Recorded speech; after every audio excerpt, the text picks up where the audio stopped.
घेतला. कारण सतत जायचो, नवीन नवीन नवीन दाढीवाले बघायला भेटायचे. मला कोण आहे बाबा, तर सीओना सांगितलं एक जरा सर्वे करावं काय नेमकं हे लोक कोण आहे. मला एक आठवड्यानंतर सीओ मॅडमचा रिपोर्ट आला. कुलकर्णी साहेब आश्चर्य वाटेल, माझ्या कणकवली शहरामध्ये, मतदारसंघातल्या कणकवली शहरामध्ये सगळ्या बाहेरच्या व्यापाऱ्यांमध्ये काही जिल्ह्यातले होते, काही अन्य तालुक्यातले होते, तिथपर्यंत ठीक आहे. पण 16 असे फ्रूटवाले होते जे युपी वरून आलेले मुसलमान माझ्या कणकवलीमध्ये विकायला.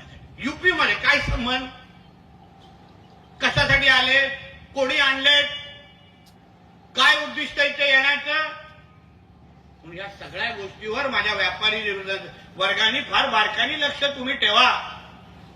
पोलिसांकडे जाऊन तक्रार करा की जे काय आजूबाजूला चाललंय हा चेहरा अनोळखी दिसतोय, तो अगर योग्य तो त्या पद्धतीने तिथे संशयित असेल आणि पोलिसांनी तक्रार घेतली नसेल तर पुढचा फोन मला टाका, मी बसतोय इथे. मला काय वर्दी घालायची गरज नाही. आपण काम त्याच्यापेक्षाही चोख करतो. आपला 3rd डिग्री त्यांच्या 3rd डिग्री पेक्षा भक्कम आहे, चिंता करू नका. पढ़ते रहिए fight against criminal daily newspaper.